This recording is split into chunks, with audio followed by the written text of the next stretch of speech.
If I say to you, throw away that piece of paper, let it go, right? You'll say, well, what piece of paper? I can't let something go that I'm not holding. So now pick up a piece of paper. So let's say you pick up a piece of paper that's on your desk right now, or your notebook or whatever. Now you're holding it in your hand. Okay. Now, when I say let it go, you say, okay, now I'm holding it, I can let it go. And that is the case with our unresolved emotions or our patterns, which are there operating in our unconscious and aren't in conscious awareness. The purpose of that first part of the accelerator is to tune into that which is unconscious. So we have to pick up the piece of paper first.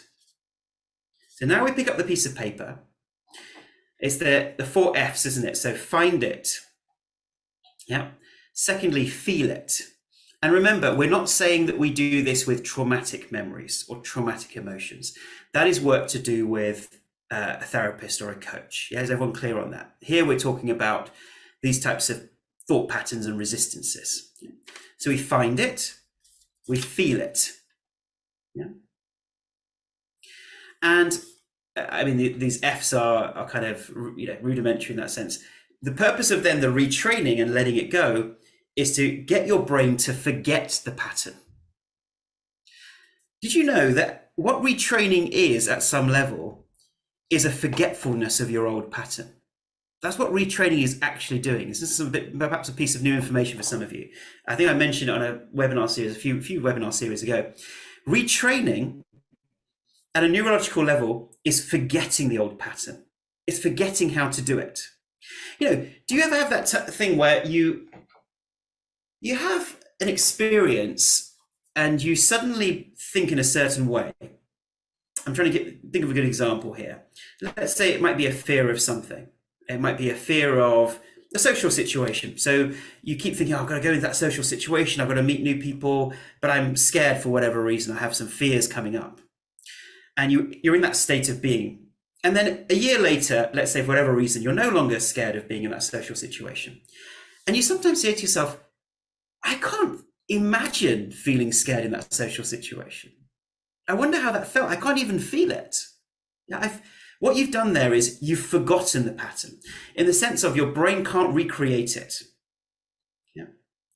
And therefore, in a similar way, you look back and think, I don't know how I used to feel like that. And sometimes when we have a good period in our symptoms or our breathing or our meditation, we can sometimes think, I felt like that 2 weeks ago where I was really worried about my symptoms, but I just can't feel that right now. It doesn't make sense to me. And that's what you're doing, is you're forgetting the pattern. So you're finding it, you're feeling it. One of the ways we might forget the pattern is forgiving the pattern, because sometimes there can be some forgiveness of ourselves, forgiveness of others, forgiveness of symptoms, but as ultimately you're forgetting it. And therefore, that's why in the accelerator, we tune into it first. And another analogy is, let's say when you're gardening, what do you do when you're gardening? Sometimes there's a weed. So what do we want to do? Oh, just grab that weed. But no, we're taught to go to the roots of the weed. So we dig